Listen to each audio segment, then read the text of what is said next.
할렐루야. 네. 오늘도 너무 잘 나오셨습니다. 오늘도 하나님께 돌려주실 말씀을 기대하면서 나아가겠습니다. 신앙생활을 하는 우리가 바라는 것이 있다면, 우리가 좀 목표로 두고 싶어하는 모델이 있다면 흔들리지 않는 신앙일 것 같습니다.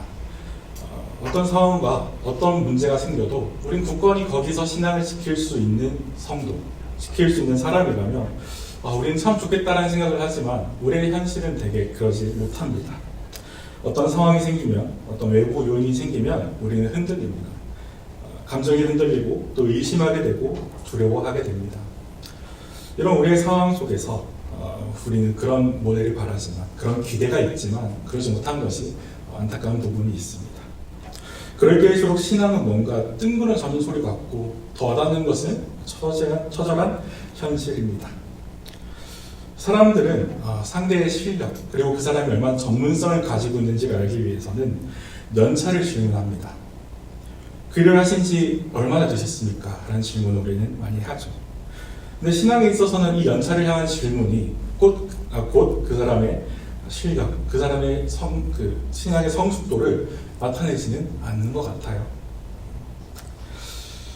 그래서 예수님을 믿고, 저는 그렇게 생각합니다. 예수님을 믿고 처음 신앙을 시작했던, 처음 신앙생활을 했던 그때가 오히려 더 굳건했던 것 같고, 지금 이 연차가 쌓일수록 이 신앙생활이 잘 되고 있는가, 나에게는 어쩌면 더 두려움과 나에게는 보이는 일들, 현상들, 상황들이 나에게 더 크게 와닿아서 신앙은 어디 갔는지 모르겠다라고 말하고 있는 것이 제 상황이었습니다. 그래서 저는 되게 질문을 많이 했던 것 같아요. 성경을 읽으면서 성경이 말하고 있는 온전하고 굳건한 신앙이 무엇인지를 알고 싶었습니다. 그렇게 굳건함을 살아가기 위해서 내가 무엇을 더 해야 하는지를 알고 싶어서 말씀으로 들어갔습니다. 함께 우리가 읽은 고린도후서를 비롯해서 고린도전서, 그러니까 이 전반적으로 좀 살펴보면서 이 질문에 대한 답을 찾아보고자 합니다. 먼저 바울이 고린도 교회를 향해서 이 펜을 들어서 편지를 쓴 배경부터 살펴보고 싶습니다. 바울은 고린도 지역에서 머물며 교회를 세웠습니다. 사도행전 18장에 보니까 1년 6개월을 그곳에서 지냈다라고 기록이 되어 있습니다. 꽤나 긴 시간입니다. 사람들과 교제하고 소통하면서 하나님 말씀을 가르치고 세례를 주었다라는 것을 볼 때 되게 바울은 그 교회의 진심이었습니다. 그리고 이제 바울은 시간이 되어서 다른 곳에 복음을 전하러 떠났습니다. 그리고 좀 시간이 흘렀습니다. 우리 말에 무소식이 희소식이다라는 말이 있습니다. 근데 이 무소식이 아니기 때문에 희소식이 아니게 된 것 같아요. 소식이 들려오는데 좋은 소식이 아닙니다. 그들이 혼란하였고 그들에게 지금 혼동이 일어났다는 것입니다. 그들이 많은 문제를 가지고 있었는데 크게 두 가지로 분류를 한다면, 첫 번째로는 자유로 인한 무질서입니다. 자유. 뭐든지 할 수 있다라는 그 자유로 인해서 사람들이 질서가 없어졌습니다. 자유를 생각할 때는 되게 긍정적인 것들이 떠오릅니다. 무엇이든지 할 수 있고 되게 뭔가 파란만장하게 펼쳐지는 그런 모습, 이미지가 있지만, 사실 이 자유라는 것은 질서를 세워가고 무엇이 옳고 그른지에 대해서 판단하기에는 되게 어울리지 않고 맞지 않는 요소입니다. 그래서 그들이 지금 아주 질서가 무너져 있는 상황에서 바울은 그들에게 어떤 것이 질서를 구축하는 일이고 어떤 것이 올바르게 살아가는 것인지를 알려주기 위해서 고린도전서를 작성했습니다. 그들이 질문한 것들이 있었던 것 같아요. 결혼은 어떤 것인지, 그리고 성적 윤리는 어떻게 지켜야 되고 어떤 것이 윤리적으로 옳은 건지 물어봤던 것 같고요. 그리고 성찬과 부활 같은 것들을 우리가 어떻게 믿고 기념해야 하는지를 물었던 것 같습니다. 이거에 대해서 답을 한 것이 고린도전서입니다. 그래서 이 질서에 대한 부분을 고린도전서에 많이 언급을 하는데요. 제가 세 절의 말씀을 읽어드리겠습니다. 모든 것이 강하나 모든 것이 유익한 것은 아닙니다. 모든 것이 강하나 모든 것이 덕을 세우는 것도 아닙니다. 라는 말씀이 있고요. 하나님은 무질서의 하나님이 아니시오 오직 화평의 하나님이시라 라는 말씀이 있습니다.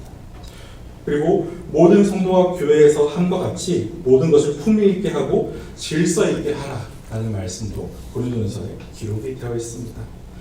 이토록 질서는 되게 중요한 것입니다. 이 무질서함의 큰 문제가 무엇이냐 기억난다면 다른 사람들을 혼란하게 만들고 낙심하도록 만든다는 것입니다. 바울이 전했던 복음, 이전에 바울이 선포했던 복음이랑 지금 사람들이 살아가고 있는 모습이 너무 달라서 거기서 뭐가 맞는지 뭐가 틀린지 이 기준이 없어졌기 때문에 이것만 지켜야 한다라는 우리가 흔히 말하는 절대적인 기준마저도 상실한 사회가 어떻게 좋을 수 있겠습니까? 그렇게 혼란한 사회를 살아가고 있던 것, 그들을 향해서 바울이 경계를 하고 그러면 안 된다라며 질서를 제공한 것이 오늘 고린도전서의 말씀입니다. 두 번째로는 복음의 중심인 예수 그리스도가 아니라 그들을 전했던 통로였던 사람들을 바라봤다는 것이 문제가 됩니다. 복음의 중심은 그리스도, 예수님입니다.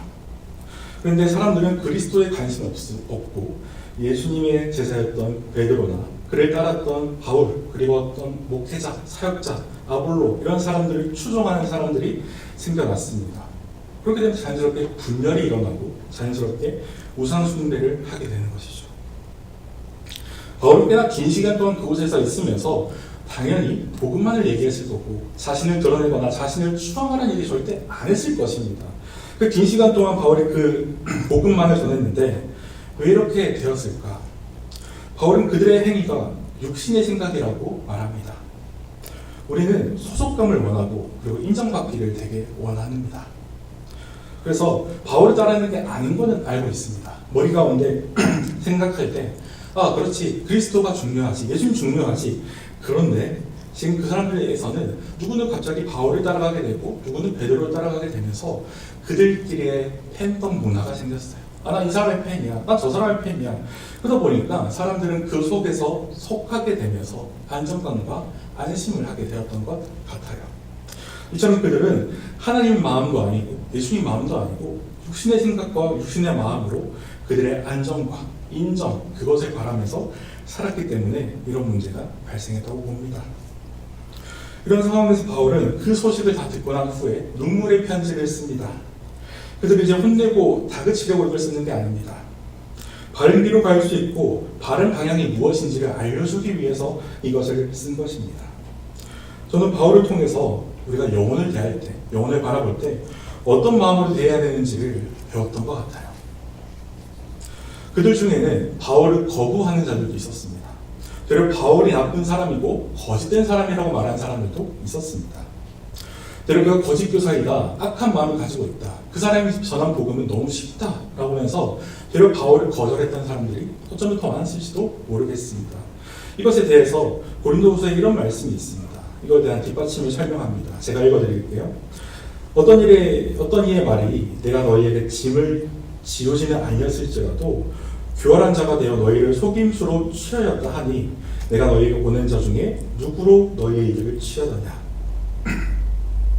내가 디도를 권하고 함께 한 형제를 보내었으니 디도가 너희의 이득을 취하더냐. 우리가 동일한 성령으로 행하지 아니하더냐. 동일한 보조로 하지 아니하더냐. 그러니까 지금 이들은 되게 억울한 상황인 걸 말하고 있습니다.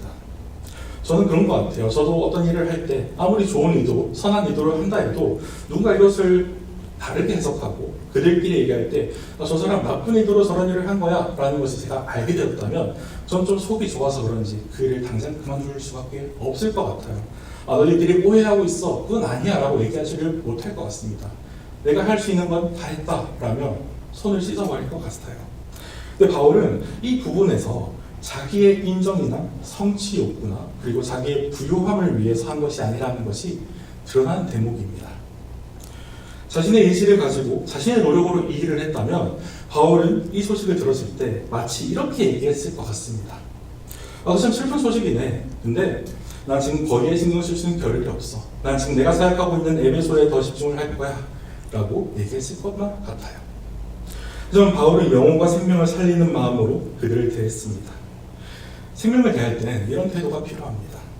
내 기대, 내가 돌려받을 만한 가치가 있다는 것에 대한 기대를 내려놓고 그냥 우리는 낙심하지 않고 그 영혼을 때를 기다리면서 그 영혼이 돌아오기까지, 그 영혼이 하나님 앞에 돌아오기까지를 기다릴 수 있는 것. 그리고 당장 상황이 변해서 그 사람이 낙심을 했고 나를 힘들게 하더라도 그것을 기다려주는 것. 그것이 우리가 영혼을 대할 때 너무나 필요한 태도인 것 맞습니다. 그렇게 사람의 인정이 아니라 주님의 인정을 향해 나아가는 저 여러분이 되기를 소망합니다. 이렇게 바울은 그들과 떨어져 있지만 성령 안에서 하나가 되어 있다는 것을 여실히 보여줍니다. 이외에도 많은 문제로 고린도 사람들은 혼란을 겪었습니다. 이런 그들을 향해서 바울은 두 가지의 가치를 주면서 그들을 격려하고 권면했습니다. 첫 번째 가치는 이 땅에서의 삶이 끝이 아니다라는 것을 전했습니다. 고린도후서 5장 1절의 말씀을 읽어드리겠습니다. 만일 땅에 있는 우리의 장막집이 무너지면 하나님께서 지으신 집, 곧 손으로 지은 것이 아니요 하늘에 있는 영원한 집이 우리에게 있는 줄 아느니라. 아멘. 그리고 오늘 말씀의 본문을 새 번역으로 다시 읽어드리겠습니다. 그러므로 우리는 낙심하지 않습니다.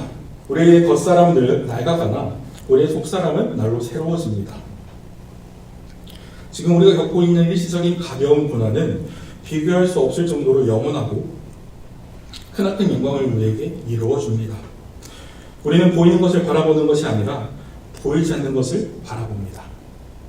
보이는 것은 잠깐이지만 보이지 않는 것은 영원하기 때문입니다. 아멘. 겉으로 보이는 우리는 되게 고난받고 고생하고 힘들게 사는 것 같아 보입니다. 근데 우리의 속사람, 우리의 영혼은 더욱더 신앙생활을 하면 할수록 충만해집니다. 예수님으로 인해서요. 바울도 이것을 알고 있었습니다. 그래서 바울은 자신의 생애를 이렇게 표현합니다. 밖으로는 다툼이 일어나고 안으로는 두려움이 일어난다. 밖에서 계속해서 다툼이 일어납니다. 예수로 살아가다 보니까 다툼이 일어나게 되고 자연스럽게 그렇게 되면 내 안에는 두려움이 자리 잡습니다. 이것은 단순히 바울의 것만이 아닐 것 같아요. 오늘을 살아가는 우리에게도 변함없이 이것은 일어납니다. 다툼은 일어납니다. 우리 가운데 있는 두려움이 일어납니다. 요즘은 삶을 사는 것도 그냥 살아간다라는 표현보다는 생존한다, 살아낸다라는 표현이 좀 더 맞을 것 같아요. 그래서 누군가는 그냥 오늘 하루도 버텼다, 참 힘들었다 말할지 모르겠습니다. 그렇게 밖으로는 많은 사람들과의 다툼, 그리고 내면적으로는 두려움들, 이런 것들로 인해서 점점 사람들은 제정신으로 살아가지 못합니다. 점점 쉬는 사람들이 많아지고 있는 우리 사회입니다. 이때 이 땅에서의 삶이 전부라면 우리는 그런 사람들을 보고 완전히 끝났다라고 얘기할 수밖에 없겠죠. 이 땅에서의 삶이 전부라면 이 세상에서 어떻게든 최대한의 행복, 최고의 상태, 그런 것들로만 살아가야 합니다. 조금이라도 나쁜 게 있다면 나중에 후회할 게 뻔하니까 이거 빨리 없애버려야 합니다. 하지만 우리는 이 땅에서의 삶이 전부가 아님을 알고 있어요. 그래서 조금은 어렵고 조금은 더디고 조금은 결핍이 있더라도 그것이 주님을 더욱더 의지하게 만드는 통로가 될 것이지 그 낙심거리가 되지 않는다는 것을 바울은 선포합니다. 바울에게는 신체적인 장애가 있었습니다. 이것은 바울은 가시라고 표현을 하는데 그게 무엇인지는 성경이 말하지 않아서 알지 못하지만 바울은 이런 말을 합니다. 제가 그 가시가 없었다면 더욱더 힘차게 이 목회 여정에 박차를 가할 수 있을 것 같습니다. 그래서 주님 이것을 없애주십시오라고 간청했습니다. 근데 주님 그것을 거절하셨고 이렇게 말씀하십니다. 내 능력이 약한 데서 온전하여지니라. 좀 이해되지 않습니다. 이것만 해결되면 바울은 조금 더 열심히 했을 법한 사람이 맞아요. 근데 하나님께서 이 가시를 제거해달라는 요청을 거절하셨다는 것은 어떤 의미일까요? 좀 더 고민하고 묵상을 했습니다. 근데 이게 조금만 고민해 보니까 질문에 대한 답이 나왔습니다. 마치 저는 예전에 제 모습이 보였어요. 주님, 제가 조금 더 많은 돈을 가지고 조금 더 제가 마음의 여유가 있고 조금 더 제가 가진 것이 많을 때 하나님을 위해서 살겠습니다. 지금은 제가 여유가 없고 할 수 있는 것이 없습니다. 제가 지금 힘이 완전히 없습니다. 라고 기도했던 때가 있었습니다. 그때 만약에 정말로 하나님이 다 주셨다고 생각을 했을 때 그렇게 되면 저는 하나님께 감사하긴 하겠지만 얼마 가지 못해 저는 돈이 주장하는 대로 살았을 것입니다. 돈이 나를 주장하는 대로 살고 돈이 나에게 명하는 대로만 살고 내가 돈을 다스리는 게 아니라 돈이 날 다스려서 나는 하나님의 사역이 아니라 되려 그 삶에서 더 나쁜 곳으로 빠져버렸을 것이라는 것을 생각했을 때 약한 데서 온전해진다. 이것이 어떤 의미인지를 바로 알게 되었습니다. 그렇게 우리는 가지지 못한 것들이 참 많습니다. 그렇죠?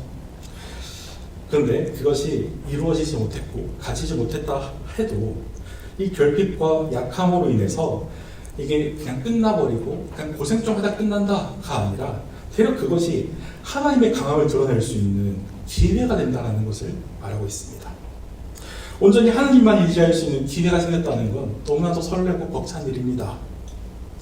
여러분, 이 땅에서의 삶이 전부가 아니기 때문에 우린 자신을 보호하고자 나의 약점이 드러나는 게 두려워서 불안해하며 살 필요가 없습니다. 그래서 주님 앞에 우리가 드러냅시다. 우리의 모든 것을 드러내서 그분이 그것을 강하게 만드실 것을 기대하면서 내어드립시다. 이것이 우리가 살아갈 수 있는 가치, 이 땅에서의 삶이 끝이 아니라는 가치입니다. 두 번째 가치는 그리스도, 예수님의 부활과 현존입니다. 그리스도가 부활해서 살아계십니다. 이것을 믿으시죠? 그리고 그 예수 그리스도는 우리 삶에 영향을 끼칩니다. 만약 주님 부활이 없었다면 우리 모든 것은 지금 헛된 일을 하고 있는 것이죠. 그래서 예수님 말씀과 행동을 기록했다가 이 정신을 계승하자라고 했던 모임 정도만 됐을 것 같습니다. 하지만 그리스도, 예수님 부활하여 승천하셔서 다시 우리에게 오실 것을 약속하셨습니다. 이것 또한 우리는 믿고 있습니다.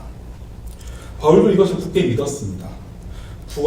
그리스도의 부활과 현존, 살아계심이 내 삶에 들어올 때 바울은 극심한 고통과 아픔 속에서도 그것이 중요한 게 아니라 복음을 전하는 게 아주 중요한 요소가 되었다는 것을 압니다.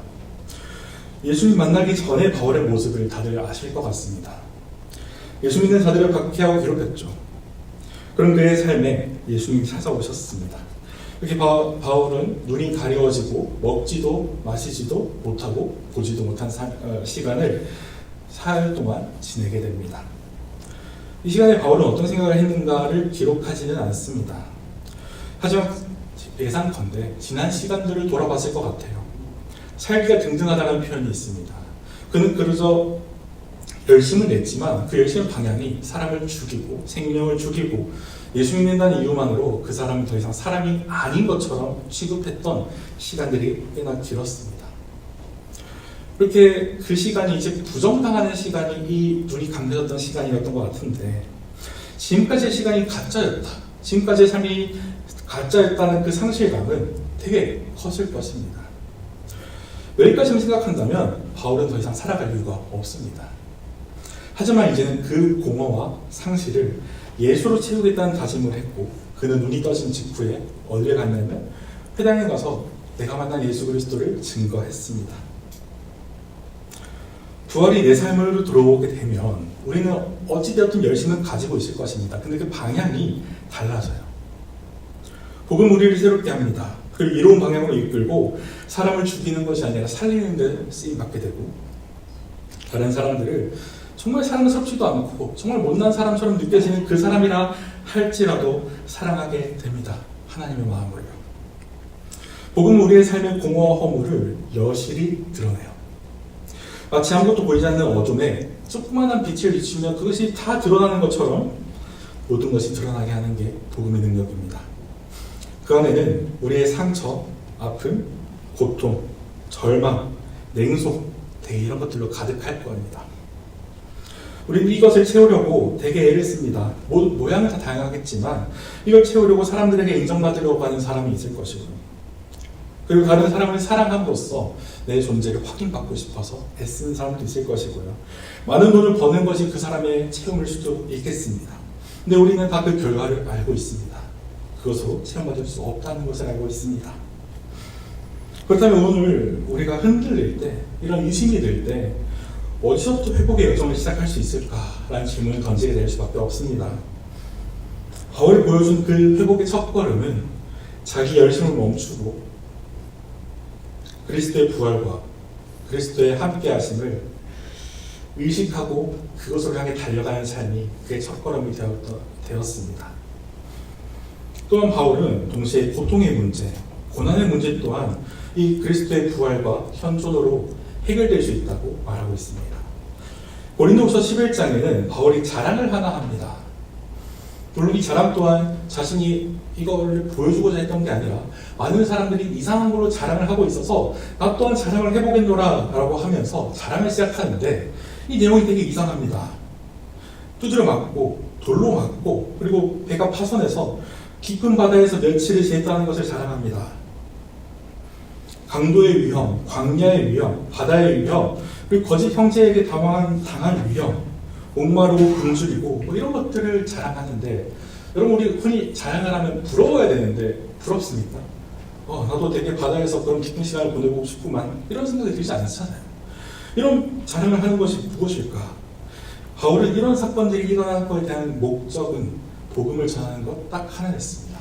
그러니까 자기가 힘들었다는 걸 자랑하는 게 아니라 그 너머에서 자신을 이끄셨던 하나님을 자랑하고 그리스도를 자랑하는 것이죠. 그걸 자랑한다는 것을 알 때, 바울이 지금 최고의 자랑, 그리고 유일한 자랑은 예수 그리스도이구나를 알게 됩니다. 그렇게 고난은 우리를 더 힘들게 하고 고생하게 하는 게 목적이 아닙니다. 고난을 통해서 우리는 더욱더 예수님을 알게 되고 예수께로 인도한다는 것을 알게 됩니다. 고통이 없었을 때 바울이 생각해보면 그는 내세울 게 많았습니다. 자신의 출신과 소유, 그리고 자신이 이루었던 업적들을 말하면 그 사람은 되게 충만했을 거예요. 사람들에게 인정받는 그 모습을 보면 바울은 그것으로 인해서 이 고난이 없을 때를 생각할 수 있습니다. 충만했을 것입니다. 하지만 그때 예수를 알지도 못했고 예수를 바라보지도 않았죠. 하지만 자신의 눈이 가려워져서 자신의 힘이 완전히 끊어졌을 때 그리스도의 고난에 동참할 용기가 생겼습니다. 그리스도를 바라볼 힘이 생겼고 그리스도의 영광을 바랄 수 있는 마음을 얻었습니다. 사랑하는 여러분, 지금 혹시 고통과 고난 중에 있는 분이 계실지 모르겠습니다. 혹은 이전에 지울 수 없는 고통으로 인해서 여전히 트라우마가 있고 신음하고 아파하면서 그 시간만 아니었더라면 내가 지금 이렇게 살고 있지 않아 라는 후회를 하고 계실지도 모르겠습니다. 그래서 이 고통은 아무 쓸모없이 지워지고 그냥 휘발되어 버리는 것으로 생각하지 않으시는 거예요. 이 고통은 절대 헛된 것이 아니고 휘발되는 것이 아니라 그리스도로 더욱더 가까이 갈 수 있는 통로로 사용될 것입니다.